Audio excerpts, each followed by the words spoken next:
예, 하나님의 말씀 보겠습니다. 욥기 15장 1절에서 16절까지 말씀입니다. 욥기 15장 1절에서 16절까지 말씀 보겠습니다. 대만 사람 엘리바스가 대답하여 이르되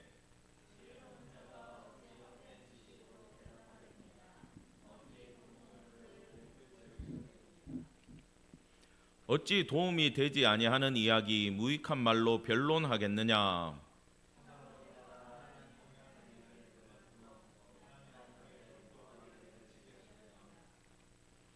내 죄악이 내 입을 가르치나니 내가 간사한 자의 혀를 좋아하는구나.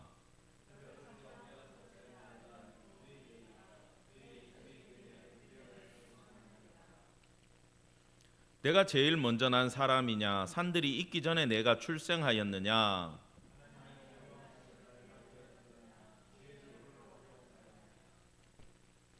내가 아는 것을 우리가 알지 못하는 것이 무엇이냐? 내가 깨달은 것을 우리가 소유하지 못한 것이 무엇이냐?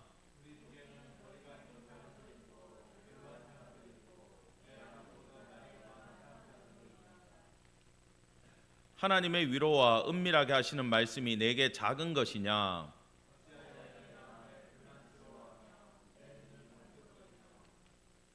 내 영이 하나님께 분노를 터뜨리며 내 입을 놀리느냐?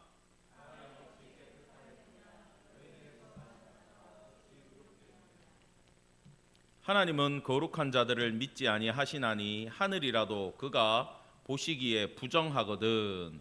하물며 악을 저지르기를 물마심 같이 하는 가증하고 부패한 사람을 용납하시겠느냐. 아멘. 그냥 여기까지 읽었는데 느낌이 어때요? 이게 35절까지 이렇습니다. 이 엘리바스의 두 번째 이야기는 이렇게 심하게 시작을 하는데 어디 눈을 부라려 이런 거잖아. 지금 대화의 내용이 지금 엘리바스가 엄청 열받아 있거든요. 이 뒤에 본문에는 그 악인의 욥 니같이 사는 인간들의 종말이 얼마나 비참하냐를 17절부터 35절까지 뒷부분에서 묘사를 해요. 시간 관계상 이건 그냥 읽어보셔도 욥에게 저주를 퍼붓는다라는 것은 명확하게 아시기 때문에 오늘 강해는 16절까지만 하겠습니다. 이제 한 텀이 돌았고 두 번째 텀이 시작하는 거예요. 엘리바스부터 다시 처음으로 돌아가서 이제 이야기가 시작이 되는데, 지난주에 우리는 욥기가 왜 어렵냐, 오늘도 사실 되게 쉬운 이야기거든요. 네 몇 살이야? 우리로 말하면 그거야. 네 나이 얼마나 먹었어?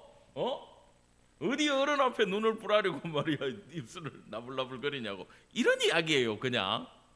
근데 이게 읽었을 때 굉장히 어려운 건 고대 문학이고 시가로 되어 있고 스타일 자체가 창세기 아브라함 시대이기 때문에 이해하기가 힘들고, 특별히 지난주에 욥이 자기 마음을 쏟아내는 그 장면은 우리가 고난을 겪어보지 않고 정말 상실감을 느껴보지 않고 인생의 고통을 느껴보지 않는 사람은 이해할 수 없는 본문이 욥의 독백이라고 지난주에 말씀을 드렸습니다. 그 가운데 이 지난주 이야기예요. 13절에 욥이 이렇게 얘기합니다. 나를 기억하옵소서. 기억나죠? 지금 하나님 뭐를 해주십시오, 회복시켜 주십시오, 나에게 축복을 해주십시오, 저 나쁜 친구들 물리쳐 주십시오라고 하나도 이야기를 안 하고, 하나님 꽃과 같이 그림자와 같이 순간으로 지나가는 것이 우리 인생입니다. 나무는 잘려도 그루트기에서 다시 솟아날 수 있지만 아무리 장수라도 죽으면 끝나지 않습니까? 이 세월이. 하나님, 그 흘러가는 세월 가운데 아주 허무한 인생길 가운데 하나님 나를 좀 기억해 주십시오. 이렇게 욥이 지난주에 기도를 했다 그랬습니다. 이 기도를 보다가 마가복음 10장에 나오는 소경거지 바디메오가 예수님이 여리고를 지나가실 때에 예수께서 지나가신다는 말을 듣고 다윗의 자손 예수여 나를 불쌍히 여기소서 소리쳤고, 사람들이 시끄럽다 조용해라 이러니까 어떻게 했다 그랬어요? 더 크게 소리 질렀다 그랬죠. 다윗의 자손 예수여 나를 불쌍히 여겨달라고. 예수님이 그 기도를 들으시고 그 부르짖음을 들으시고 불러요. 야, 소경아, 예수님이 너 오란다. 겉옷을 버려두고 쫓아갔대요. 나중에 겉옷 누가 챙겨줬겠죠. 근데요, 얼마나 급했으면 옷을 벗어 던지고 뛰었겠습니까? 그 소경이. 왜요? 예수님 빨리 만나고 싶으니까. 여러분, 그 겉옷이 소경한테 뭘 것 같아요? 다 기억을 하고 계시네. 전 재산입니다. 다 내려놓고 뛰었어요. 여러분, 예수님 앞에 가는 데는 그런 자세가 필요하다고 말씀을 드렸습니다. 뭘 원하냐 그랬을 때 뭐라 그랬어요? 주님, 내가 보기를 원합니다. 그때 주님이 네가 볼지어다 안 하고 뭐라 그래요? 네 믿음대로 될지어다 그래요. 할렐루야. 다윗의 자손이라고 바디메오가 불렀을 때 이미 그가 메시아인 줄 알고 부른 것을 예수님이 알았다 몰랐다? 알았다라는 거예요. 그에게 구원을 선포하고 바디메오는 눈을 뜨고, 이건 제 얘기입니다만, 그것도 챙겨와서 예수님의 제자가 되고 계속 쫓아다녔기 때문에 마가가 바디메오의 이름을 기억할 수 있었던 거예요. 여러분, 욥의 호소가 나를 기억하시옵소서 하는 그 호소가 바로 뭐다? 다윗의 자손 예수여 나를 불쌍히 여겨달라는 호소와 같은 이야기라고 지난주에 말씀을 드렸습니다. 우리는 이 욥의 이야기가 얼마나 은혜가 돼요. 그죠? 저는 욥기가 재미없다 그러는데 요걸 탁 풀 때마다, 분석할 때마다 이 욥의 고백 가운데는 정말 놀라운 깊이가 점점 늘어나고요. 친구들이 욥을 구박할 때마다 뭐가 느껴지냐? 그 안에도 우리의 모습이 있음을 기억하기를 바랍니다. 우리가 똑같은 인간들이에요. 자, 지금 15장까지 오니까 제가 이걸 쫙 분석하다가 이걸 느꼈어. 친구들이 욥을 정죄하는 이유는 원죄부터 얘기해요. 태어나면서부터 우린 다 죄인이다라는 거야. 욥은 그거 알아요. 다만 지금 내가 고난을 당하고 있는데 내가 이 고난을 당할 만큼의 죄를 짓지 않았다. 이게 욥의 주장이에요. 근데 친구들은 뭐라고 얘기하냐면 권선징악이라는 안경을 끼고 욥을 보기 때문에 자네가 이만한 심판을 받은 것은 네가 기억하든 못하든 이만한 죄를 지었다는 거고, 그걸로 봤을 때 너는 죄인이라는 거야. 욥은 나는 이런 죄를 짓지 않았다. 나에게는 권선징악이 적용이 안 된다. 이걸요, 친구들은 저 교만한 놈, 건방진 놈, 회개치 않는 놈, 하나님보다 높아진 놈이라고 손가락질하기 시작하는 거예요. 그래서 지금 문제가 뭐냐? 욥과 친구들의 대화에 있어서 제일 큰 문제는 죄에 대해서 정의를 내리고 있지 못하기 때문에 이 문제가 다 발생을 하는 겁니다. 여러분, 권선징악으로 보면 욥은 죄인이 맞아요. 왜? 두들겨 맞으니까. 근데 하나님의 창조 섭리에는 권선징악도 있어요. 인과응보도 있어요. 아닌 것도 있어요. 아시잖아요. 세상에 악한 사람들이 얼마나 잘 살아요. 천하에 불쌍한 사람들 다 교회 다녀요. 그죠? 권선징악으로, 인과응보로 하나님의 섭리를 이해할 수가 없는데, 문제는 단편적인 지식으로 이게 옳다라고 믿기 때문에 싸움이 일어나는 겁니다. 이게 욥이 아무리 하소연을 해도 친구들의 눈과 귀에는 인식이 되지 않는 거예요. 이 대화를 우리의 삶에 적용시켜 보면 우리의 문제점이 지금 그대로 엘리바스의 이야기를 통해 드러난다라는 것을 겸손한 마음으로 받으시기를 간절히 축원합니다. 자, 대만 사람 엘리바스가 대답하여 이르되 지혜로운 자가 어찌 헛된 지식으로 대답하겠느냐? 어찌 동풍을 그의 복부에 채우겠느냐? 여기 헛되다라는 말은 그 성령님을 바람 같은 성령이라 그러죠. 눈에 보이지 않고 느낌을 말하는 거예요. 그때 성령님을 뭐라고 부르냐면 루하흐라고 불러요. 이게 바람이거든요. 근데 이 바람은 지나가면 없잖아요. 그래서 또 다른 뜻이 뭐냐? 헛되다라는 말이 이 안에 있어요. 지금 논리 없이 비판만 하기 시작했다라는 겁니다. 팔레스타인에는 바람이 부는데 서풍이 불면요 식물들이 잘 자라요. 이거 시원한 바람이에요. 근데 동풍이 불잖아요.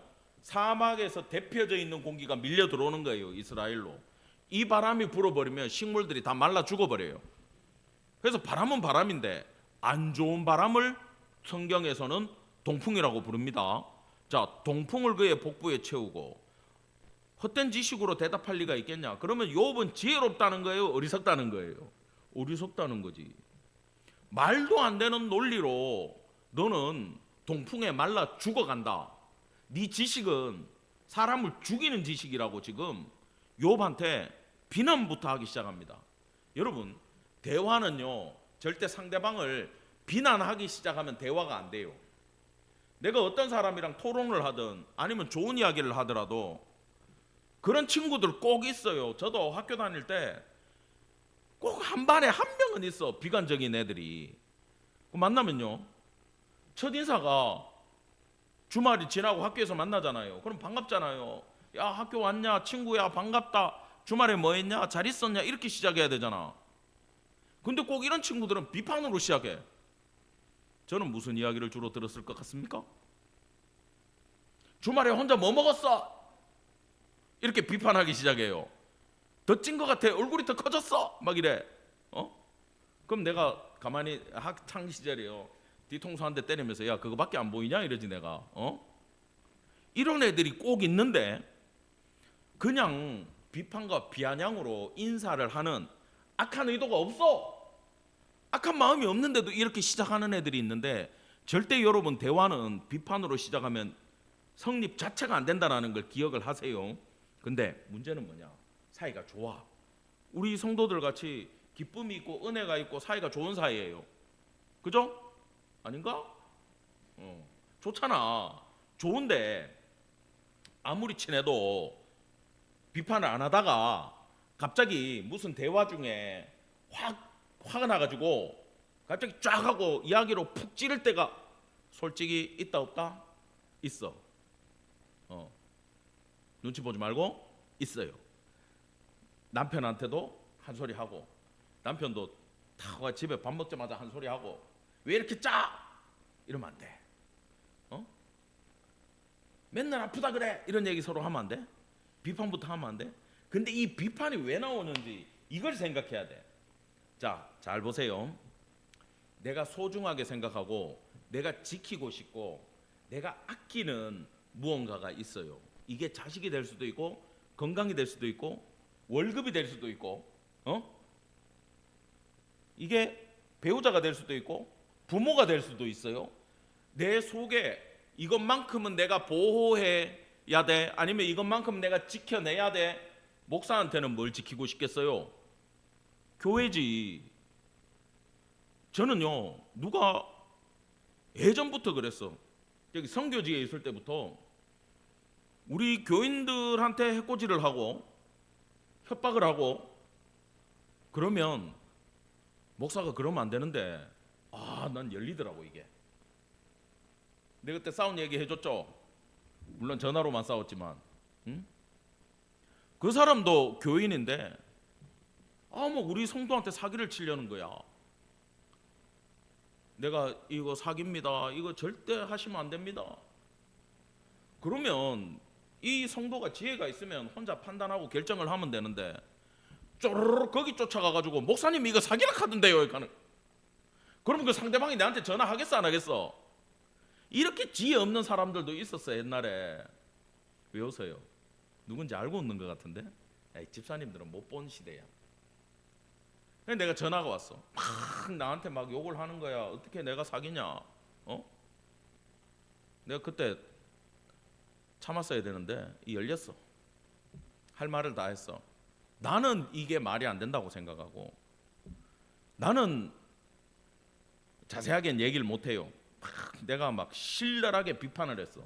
그러니까 그 사람이 나한테 뭐라 그랬냐면 야, 그때는 뭐 목사고 뭐고 없더라고. 그냥 막 나오더라고.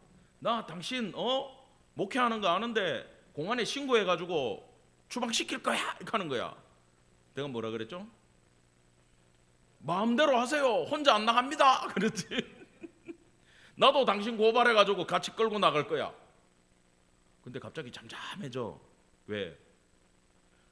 이 페이스가 진짜로 실행을 할 것처럼 생긴 모양이죠. 쫄더라고. 그래가지고 거기서 싸움이 끝났는데 내가 이 양은 뺏겼어. 결국 거기 붙었어. 그래가 망하셨어. 그래 한국에 가가지고 참 힘든 일을 하고 계신다 그러고 그 나하고 싸운 그 양반은 깜빵에 가셨어. 내가 목사로서 체면을 지켜야 되고 거룩하게 얘기를 하고 싶은데 우리 성도를 건들잖아요. 내 목숨을 걸더라고. 내가 추방이 되더라도 저거는 잡는다. 내가 막 그러고 있더라고. 그래서 내가 야 이거 성경적이라 해야 되는데 어떡하지 하면서 막 요한복음 읽다가 목자는 양을 위하여 목숨을 버리거니와 그걸 찾았어. 내가 주님 이겁니다. 양들을 위해서 목숨을 걸고 지켜보겠습니다. 합리화를 시키고 넘어갔는데 물론 한국에서는 그런 일이 없을 거니까 건들면요 확 터질 때가 있어요. 이게 뒤에 제가 좀 이따가 이제 해결책 또 알려드릴 텐데 야, 우리 바로 터지진 않아. 얼마나 착해. 근데 내가 지키고 싶은 거 내가 소중하게 생각하는 걸 상대방이 찌르고 들어오면 어떻게 된다? 지금 이 엘리바스처럼 엘리바스가 공격당한 마음이 있거든요. 그냥 열려가지고 지금 뭐 굉장히 나이도 많고 지적이고 그죠? 적어도 이 세 친구 중에서는 논리를 가지고 대화를 시도하던 사람이 엘리바스인데 지금 논리가 사라졌어요. 굉장히 뚜껑이 열렸다라는 얘기야. 여러분 그러나 실제로 여기 말하는 동풍과 같이 헛된 지식을 갖고 있는 사람은요 욥이 아니고 친구들입니다. 아까 얘기했듯이 인과응보만 가지고 정죄를 하고 있는데 하나님의 섭리에 대해서도 욥의 고난에 대해서도 하나도 이해하지 못하고 자기의 작은 논리만 가지고 세상을 판단하고 있기 때문에 지혜롭다고 하는 이 친구들이 실제로는 헛된 지식을 가지고 있고 동풍과 같은 사람들이라는 뜻입니다. 자, 여러분 우리가 함부로 판단하고 정죄하면 안 되는 이유가 인간의 지혜와 지식에는 한계가 있기 때문이에요. 우리는 옳고 그름을 판단할 수가 없습니다. 근데 교회 내에서도 있잖아요. 싸움이 일어날 때가 있어요. 저는 무지하게 싸우는 교회 출신이에요. 원래 어릴 때부터 이걸 봐갖고 왔어요. 교회가 뭐 몇 번 뭐 좋은 말로 분리배배라 그럽니다. 이 나눠가지고 노회에서 나와가지고 나 꼭 그 패싸움 할 때 심판 보는 것 같더라고. 노회장님이 오셔가지고 이렇게 양쪽 얘기를 들어보고 재산 반 갈라. 노회 입장에서는 좋지. 교회가 두 개 생기니까. 근데 헤어지는 성도들은 얼마나 상처를 받는지 몰라요. 여러분 전부 다 하나님의 뜻이라 그러고 교회 안에서 싸웁니다. 이게 응답 받았다 그러고 계시 받았다 그러고 그 주장을 해요. 근데요 우리는 알아요 몰라요? 몰라요. 우리가 하나님이 아닌데 어떻게 하나님을 알아요? 문제는 내가 믿고 있는 확실한 뭔가의 증거가 있기 때문에 그걸 근거로 우리는 싸운다라는 겁니다. 이걸 여러분 조심하기를 간절히 바랍니다. 우리가 생각하는 그 어떤 것도 아무리 이건 내가 생각할 때 옳은 이야기라도 상황에 따라서 옳지 않은 면이 있다라는 거예요. 여러분 크리스찬이 한국 문화에서 담배를 펴요 안 펴요? 안 피잖아요. 근데 해외에서 선교사님들 중에 외국인들이 있어요. 미국에서 오신 분들 큰 교회 집회 있어가지고 아주 뭐 저기 워싱턴 이런 데서 큰 목회하시는 분이 와가지고 강의를 할 때가 있어. 그러면 이제 옆에서 통역도 붙고 막 다 이렇게 서포트를 해드리는데 쉬는 시간에 대형 교회는요 이 밑에 계단이 쫙 있잖아. 본당 밑에. 나 실제로 봤어요. 대구 동부교회에서. 그 목사님 외국 목사님 와가지고 설교 딱 하고 계단 밑에 딱 서가지고 교인들 쉬는 시간에 부흥회니까 얼마나 막 저녁에 피곤해. 뭐 나갔다가 오고 뭐 먹고 오고 뭐 커피 마시고 이러는데 목사님 밖에 나와가지고 그 키 큰 백인 목사님이 갑자기 뭘 막 찾더니 담배 하나를 꺼내가 이거 비슷한 거 있다. 계단에서 근데 연기가 막 번제가 올라가는 거예요. 번제가 막 교회 집사님들이 보고 막 손살같이 담임 목사님한테 뛰어가가지고 선교사님 담배 핍니다 이래 된 거야. 목사님이 놀래갖고 나와갖고 선교사님 여기서 이러시면 안 됩니다. 한국 교회에서는요 술 드시면 안 되고요 담배 피면 안 됩니다 하니까 목사님이 막 선교사님이 끄더니 아 미안하다 하면서 부흥의 시간에 회개를 하시는 거야. 내가 이 문화도 모르고 이런 것도 모르고 왔는 내 잘못이다. 상처받지 마라. 내가 한국에 있는 동안 안 필게 하면서. 여러분 아디아포라예요. 죄도 아니고 아무것도 아니에요. 근데 한국에 오면 뭐가 되죠? 죄가 될 때가 있어요. 문화 안에서. 그러면 이 사람들 상처받을 거면 하면 돼 안 돼? 안 돼. 거기서 목사님이 신학적인 논리를 가지고 이거 옳습니다 그러면 싸움 나요 안 나요? 나는 거야. 교인들 다 떠나는 거예요. 이런 문제가 있다 없다? 반드시 존재합니다. 이 실제로 있었던 일이에요. 그리고 하나님 외에 재판할 자가 없다라고 성경이 계속 얘기하는 건 인간이 죄를 갖고 있는 죄인인데 어떻게 공의로울 수 있냐, 공의로운 판단을 할 수 있냐, 인간은 어떤 잣대로도 남을 판단할 수가 없다라는 거예요. 그러니까 싸우면 안 돼요. 아무리 서로가 옳다라 하고 부딪혀도 엘리바스처럼 내가 아무리 옳다라고 생각이 들어도 하나님께 맡기시기를 간절히 축원합니다. 그리고 나를 힘들게 하는 그 사람, 그 문제를 두고 여러분 기도하시기 바랍니다. 이 기도하면 어떤 일이 일어나느냐? 내가 그 사람을, 내가 그 문제를 소화할 수 있는, 품을 수 있는 능력을 주님이 허락해 주시고 내가 먼저 사랑하고 상대방을 품을 때 그 다음에 그 사람한테 변화가 일어나요. 그래서 항상 손해가 뭐냐 하면은 기도하는 사람이 손해보는 것 같아. 기도하는 사람 보고 참으라 하거든.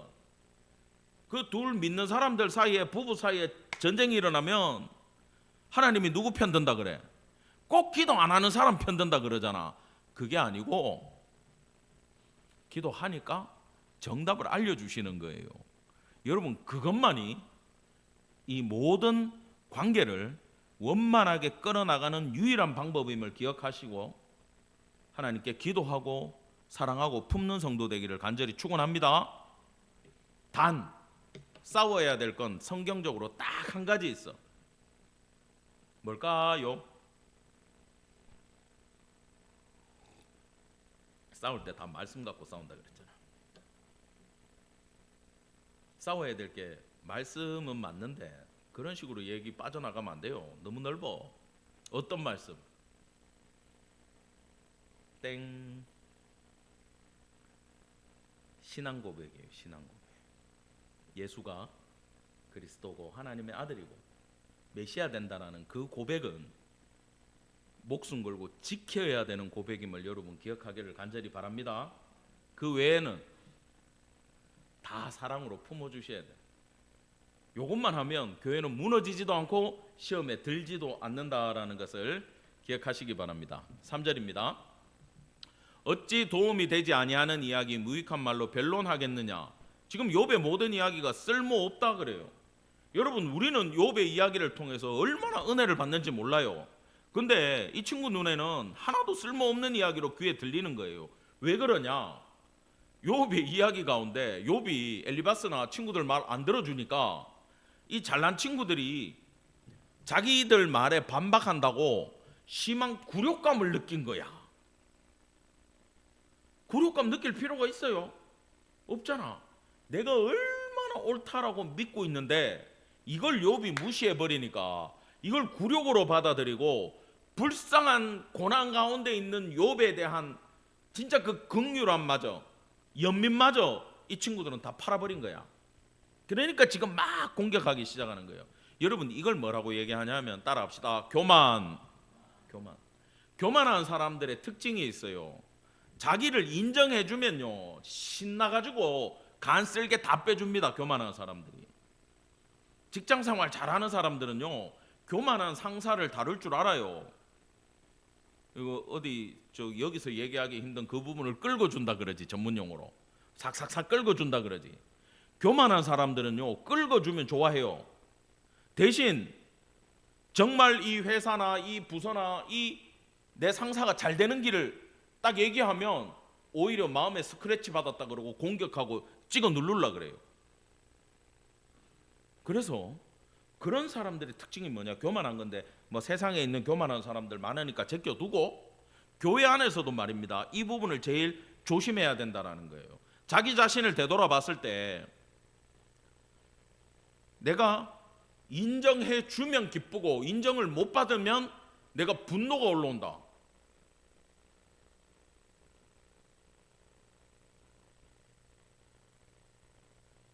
저기 여성도들이 상대적으로 많으니까 주방에서 일할 때 여기서 지난주에 밥하고 이번 주에 여기 밥 했는데 목사님이 이번 주 밥이 맛있는 것 같아. 솔직히 저는 다 맛있어요. 그래 매주 맛있다라고 얘기를 해. 이것도 맛있고 사와도 맛있고 해와도 맛있고 맛있어. 식성이 좋으니까. 근데 이 이야기를 앞에 밥 한 사람이 잘못 들으면 어떻게 돼요? 내 거는 맛없고 하면서 여기에 감정이 상해버리면 어떻게 돼? 열받는 거지. 이런 게 있다 없다? 있어요. 왜? 뭐가 있기 때문에.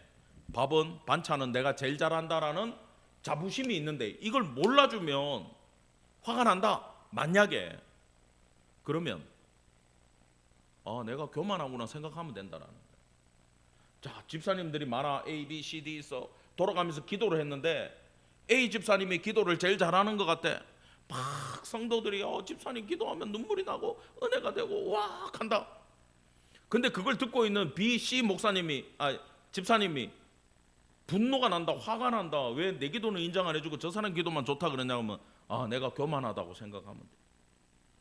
여러분 이 교만은요, 교만 자체로도 제일 큰 죄에 들어가지만 교만의 출발점이 질투에서 넘어가거든요.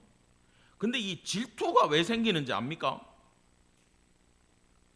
빠지면 안 되는데 살짝만 빠졌다 갈게요. 굉장히 중요한 얘기야.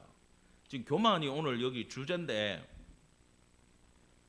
교만, 질투 이게 거의 패키지로 같이 가는 문제인데 이게 왜 일어나냐 하면 따라합시다. 하나님과 관계에 문제가 있을 때 이때 질투가 일어나고 이 질투하는 이 전체 과정을 하나님은 교만하다라고 봐버리는 거예요. 아시겠어요? 자, 이게 뭐냐 하면은 사울이 다윗이 전쟁에 가가지고 승리하고 왔을 때 사울은 천천히요 다윗은 만만이라 뚜껑이 열렸다 그랬잖아.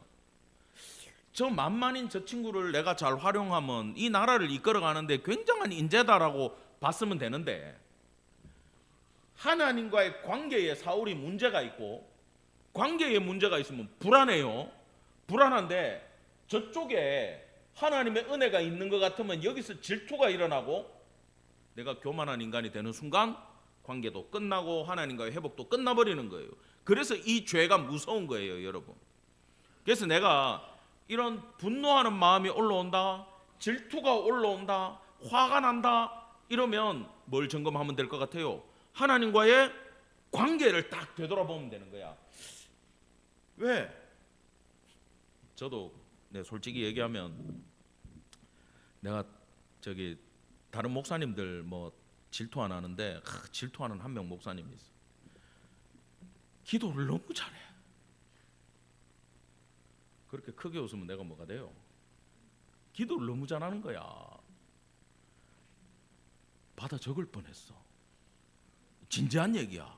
나 나중에 받아 적어 갖고 외우려고. 야, 진짜 있잖아. 은쟁반에 옥구슬 굴러가듯이 기도를 하는데 심지어 은혜도 되는 거예요. 그게 말만 잘하는 사람이 있어요. 실제로 막 머리가 좋아가지고 막 성경 구절 줄줄줄 외우면서 기도할 때 막 이 상황에 맞춰가지고 막 나중에 한번 우리 여기서 한번 대표기도 한번 부탁을 해보겠습니다. 언제 기회가 되면. 기도 진짜 잘하시거든. 너무 부러운 거야. 근데 내가 그때 이게 질투나 분노로 넘어갔으면 다음부터 그 친구 기도를 안 시킬 거 아니야. 어디 갔을 때. 근데 난 틈만 나면 시키거든요. 그게 왜 가능할 것 같아요? 틈만 나면 시킨다 이렇게 하면은 뭐 따라 외우려고? 내가 그렇게 잘하면 솔직히 여기 몇 분은 들어보셨을 텐데 그 목사님 기도를 잘하면 부럽고 순간적으로 그런 생각이 들어요. 야, 저 딴 교회 목사님 기도를 저래 잘하는데 우리 목사님은 기도를 맨날 사투리로 해가 되겠나 이렇게 하면서. 근데 진지하게 하나님 앞에 기도해 본 적이 있어. 하나님, 제가 기도를 잘하기를 원하십니까? 네, 가서 배울까요?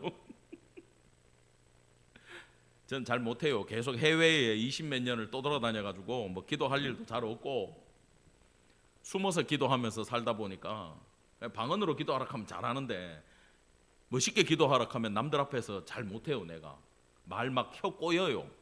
방언 나오려 그래 중간중간에. 어색해. 주님, 내 저렇게 내 저래는 못하는데 주님이 원하시면 한번 배워서 해보겠습니다. 내가 그랬어. 근데 관계성에 문제가 없으니까 하나님 저한테 이런 마음을 주시더라고. 나는 괜찮다 이렇게 하시더라고. 주님은 당연히 괜찮지. 뭐 내가 방언으로 하든 못하든 다 내 마음을 아시니까 괜찮지. 문제는 듣는 성도들이 문제잖아요. 그죠? 아니에요? 아멘. 아니래요. 자, 뭐냐? 관계에 문제가 없는 사람은 누구한테 물어봐요? 하나님한테 물어보지. 저 성도들이 이 목사님 따라갈까 봐 걱정해야 안 해? 안 해. 아시겠어요? 교만한 마음, 분노하는 마음을 품을 필요가 있어 없어? 없어. 주님이 더 큰 위로를 나한테 해주셔. 이 목사 그냥 기도 미사 오고 못해도 주님 이 한마디만 해도 은혜 되면 됐지. 관계성이 있잖아. 여기서 나오는 거잖아. 이 한마디로 되는 거야. 이럴 때 제 마음이 확 하고 풀리더라고. 그래 아직도 공부하러 안 갔어요. 내가 여러분 잠시 내가 샜다가 돌아왔는데 잘 기억하시기 바랍니다. 엘리바스처럼 어떤 특정 분야에서 확 열리는 분들은 하나님과의 관계에 문제가 있나 반드시 점검하고 넘어가시기를 원합니다. 자, 바울은요 이걸 이렇게 설명을 해요. 디모데전서 6장에 보면 자 5절 4절 3절 거꾸로 올라올게요. 경건을 이익의 방도로 생각하는 자들의 다툼이 일어났으면 원인은 4절이요 교만해가지고 문제가 있는 게 4절이야. 교만이 문제야. 그러면 방법은 뭐냐? 곧 우리 주 예수 그리스도의 말씀에 비춰보는 것이 방법이라고 지금 디모데전서 6장에서 설명을 해주고 있어요. 이것만 해도 또 설교 한 편이라 가지고 그냥 쉽게 제가 거꾸로 올라왔어요. 다툼이 일어나면 교회 안에서 뭐다? 교만한 거야. 교만한 건 뭘로 치유가 가능하냐? 하나님의 말씀에 비춰보면 된다라는 거예요. 제가 하나님과의 관계성에 물어보듯이. 아시겠습니까? 자, 그러면 하나님께 기도해보고 하나님 말씀에 맞춰보고 내가 잘못했구나를 깨달았어. 그러면 집사님 내가 실수했습니다. 권사님 내가 말 실수했습니다. 장로님 제가 잘못했습니다. 하나님 앞에 기도하고 사람 만나가 풀고 하나님의 은혜를 구하면 하나님이 회복시킨다 안 시킨다? 시켜주심을 여러분 믿기를 간절히 축원합니다. 예. 했는데 안 된다. 그 시간 관계상 개인적으로 찾아오시기 바랍니다. 그 부분까지 설교를 못해요. 찾아오시면 돼. 자 4절 참으로 내가 하나님을 경외하는 일을 그만두고 하나님 앞에 묵도하기를 그치게 하는구나. 이거 진짜 나쁜 말이에요. 이거 말 자체는 맞아요.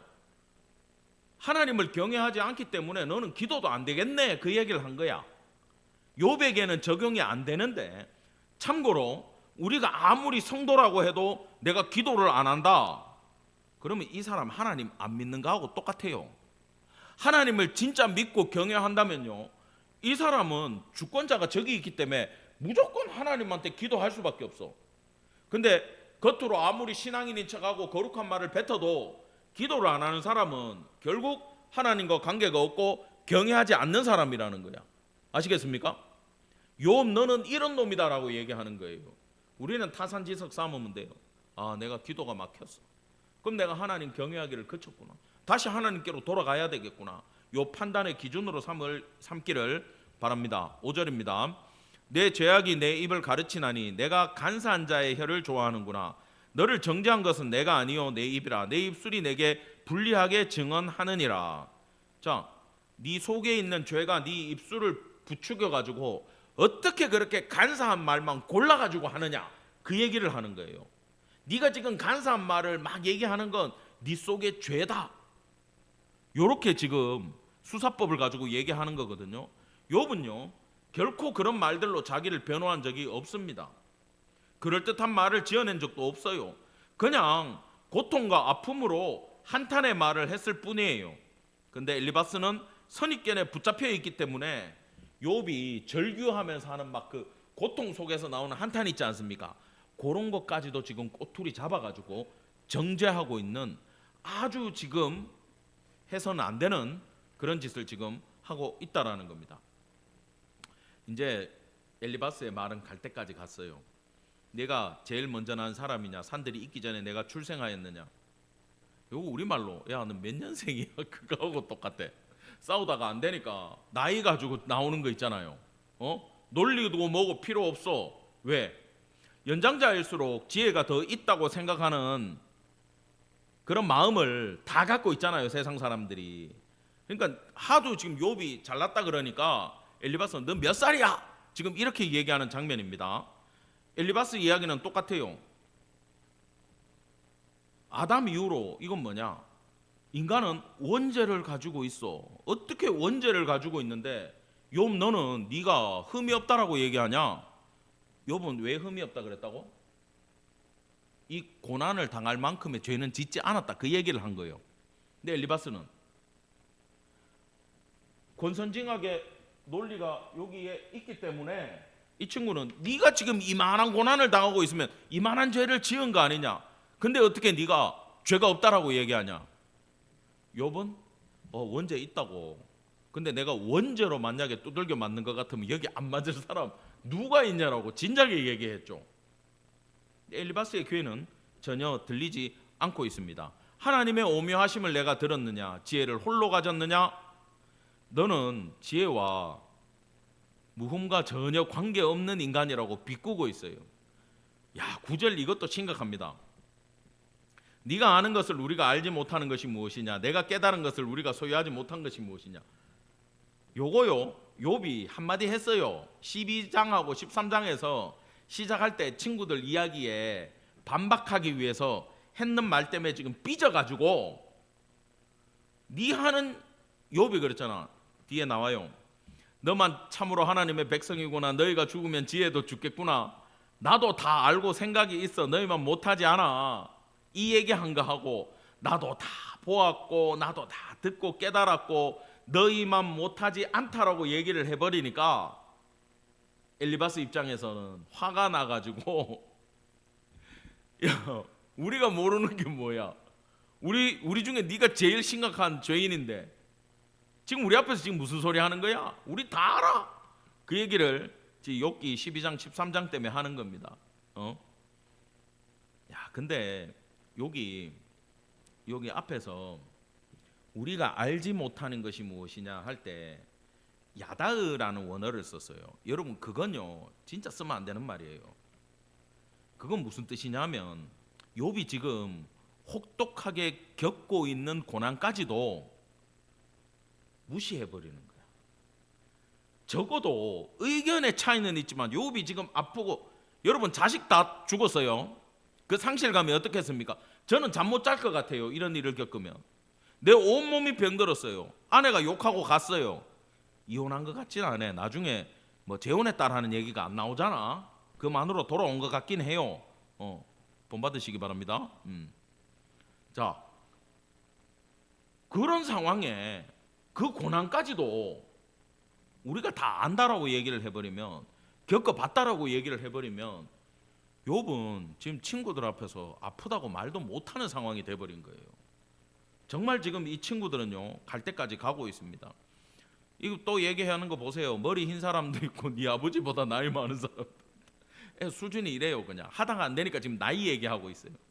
이 아비의 훈계를 멸시하는 놈아라고 지금 얘기하는 거하고 똑같은 거예요. 지금요 하나님의 진리가 뭐냐, 이 고난을 주시는 하나님의 마음이 뭐냐를 지금 토론하면서 들어가고 있는 이 장면에서 나이를 가지고 얘기를 해버리면 지금 기본적으로 대화를 이어나갈 생각도 없다라는 겁니다. 나중에는 이제 엘리바스는 하나님까지 갔어요. 지금 얼마나 교만했던지 11절 다 같이 읽어봅시다. 시작. 하나님의 위로와 은밀하게 하시는 말씀이 내게 작은 것이냐?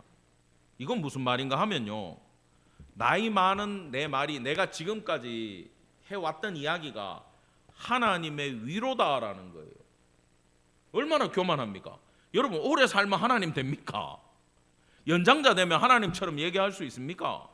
내가 지금까지 위로하고 내가 지금까지 한 그 이야기가, 욥을 정죄했던 그 이야기가 하나님의 위로와 부드러운 말입니까? 아니잖아요. 지금 자기 말을 하나님의 위로와 은밀하게 하는 이 말씀이다라고 지금 이야기를 하는 거예요.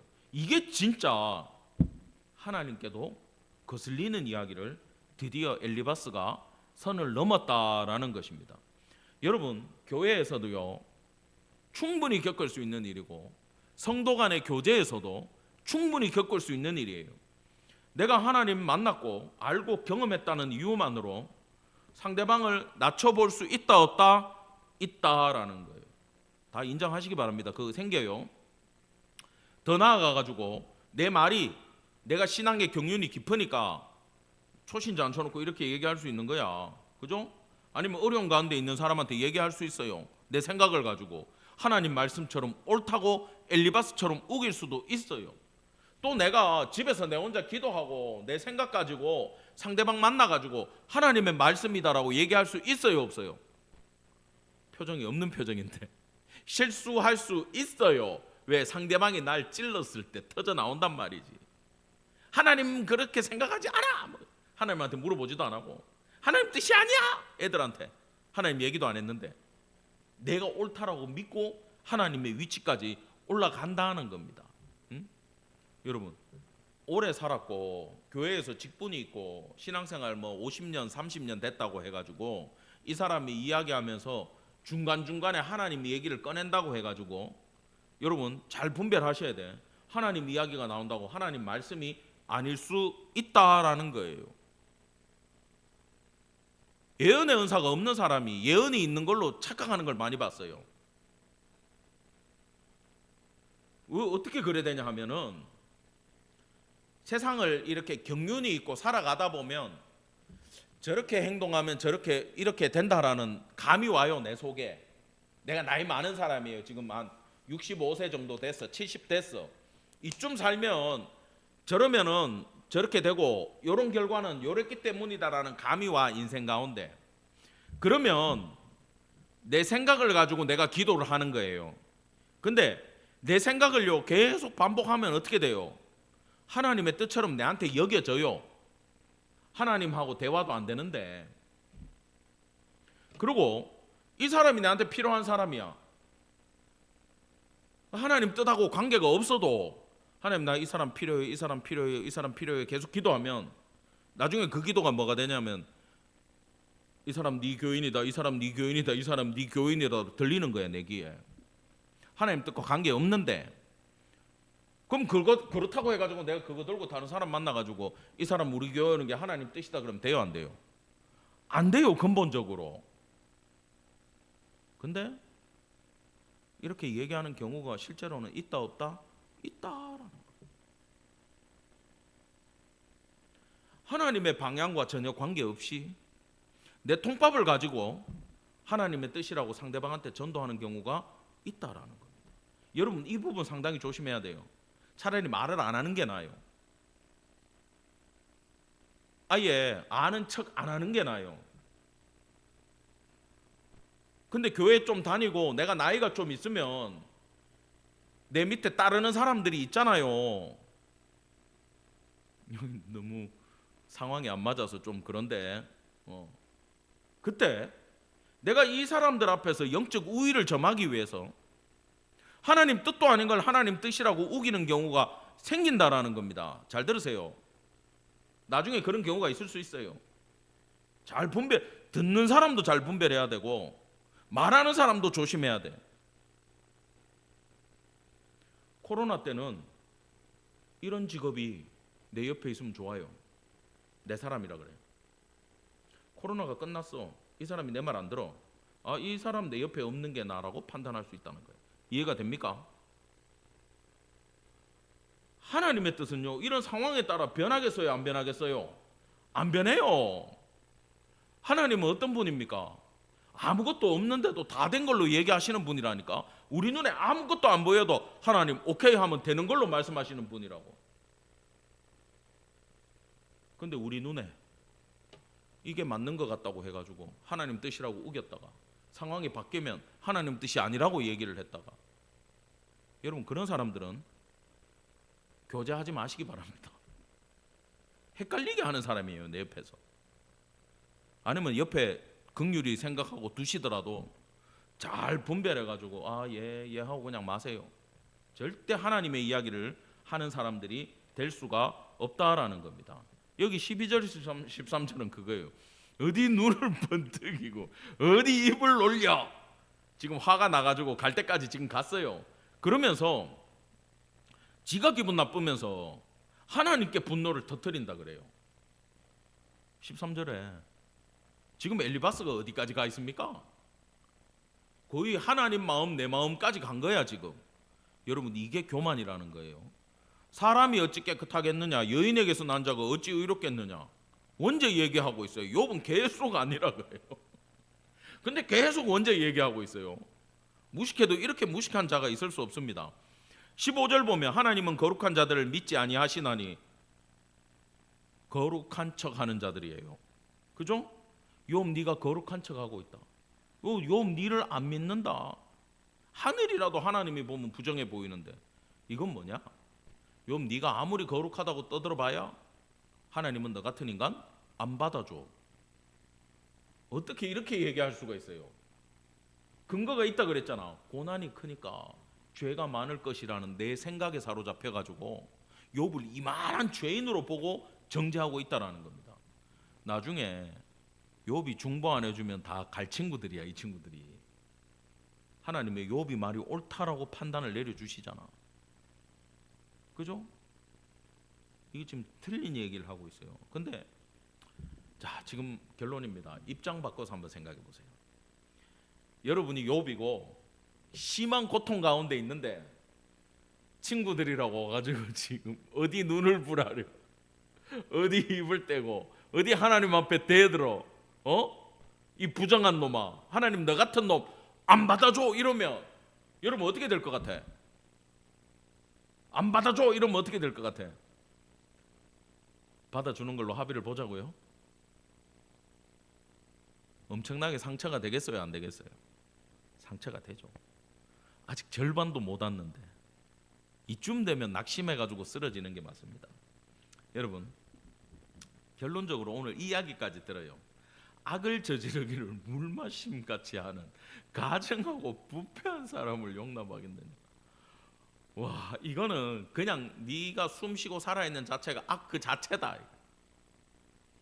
이거는 돌려서 얘기하면 얼마나 큰 고난 가운데 있다는 얘기입니까? 지금 논리도 없고 정죄만 있고 진리는 없고 감정만 남아있는 거예요. 기분만 나쁜 거야.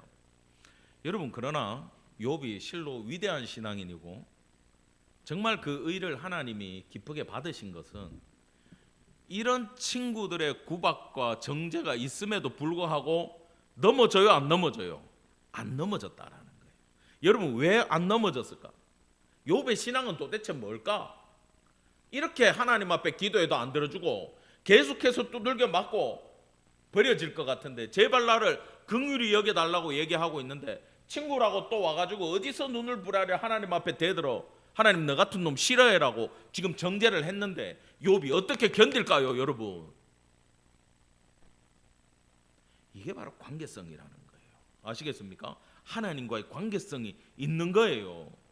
그래, 나 죄인 맞아. 나 원죄도 있고 자범죄도 있고 내가 모르는 죄도 있어. 그래서 두들겨 맞는지도 몰라. 나 원인도 모르겠어.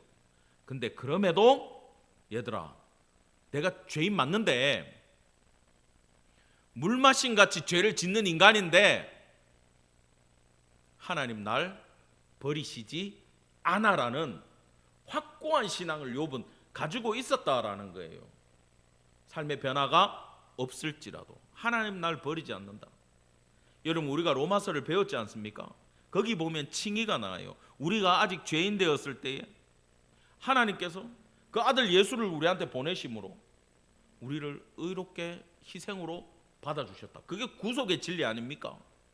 여러분, 이건 신약시대 이야기예요. 예수님 오시고 나서의 신학이에요. 이때 어떻게 알아요? 이 대속의 원리를 어떻게 알아요? 칭의를 어떻게 알아요? 여전히 죄인으로 느껴져요. 그런데 하나님께 기도했을 때 한때 하나님이 응답해 주던 사람이라는 고백이 있었다 그랬죠. 하나님과 만나고 하나님의 사랑을 누렸던 첫사랑의 기억을 갖고 있는 사람이라는 겁니다. 그렇기 때문에 그 누가 와서 나를 정죄하고 손가락질하고 그 물마신 같이 이 부패한 인간아라고 나를 정죄한다고 해도 내 사랑했던, 내 사랑하는 그 하나님은 날 절대 버리지 않아라는 확고한 신앙을 마음속에 갖고 있었기 때문에 언젠가는 하나님이 다시 날 불러주실 거야. 다시 나 사랑해 주실 거야. 이걸 붙들었기 때문에 욥이 견딜 수 있었음을 여러분 기억하기를 간절히 축원합니다. 우리 인생길에 병이 들고요, 가난을 경험하고 힘에 겪고 상처를 받는 일이 있다고 할지라도, 심지어 믿는 자들에게 손가락질 받고 말도 안 되는 이야기로 내가 정죄를 당했다라고 할지라도 여러분 다 버리고 하나님과의 관계성만 생각하시고 하나님만 바라보시고, 그것도 안 보인다, 기도도 안 된다, 들리지도 않는다, 괜찮아요. 예전에 내가 주님 만났던 기억 하나 붙드시고 주님께 응답받았던 그 기억 하나 붙드시고, 기도할 때 주님이 내 속에서 느껴졌던 그 놀라운 사랑, 뜨거운 마음, 그거 기억하시고 하나님 언젠가 다시 회복시켜 주실 거예요. 이 신앙으로, 기도로 참고 견디는 성도 되기를 간절히 축원합니다. 기도하겠습니다. 하나님, 은혜를 감사드립니다. 오늘 욥기 말씀을 통해 수많은 정죄와 비난과 비아냥 앞에 욥이 묵묵히 이 길을 걸어가며 버틸 수 있었던 것은 하나님과의 관계성 아래에 있었고, 하나님과의 첫사랑을 기억하며 지금 내 삶이 이런 모습이라고 할지라도 내 사랑하는 그 주님 언젠가 다시 회복시켜 주실 것이고 나를 다시 불러주실 것이며 다시 응답해 주실 것을 믿었기 때문에 견뎌내었음을 배웠습니다. 우리의 인생길 가운데 그 어떤 고통과 아픔과 이별이 찾아온다 할지라도 그 내 사랑하는 하나님, 그 기억 붙들고라도 견뎌내는 모든 성도 다 되어질 수 있도록 복의 복을 허락하여 주시옵소서. 감사드리며 우리 구주 예수 그리스도 이름 받들어 간절히 기도드렸습니다. 아멘.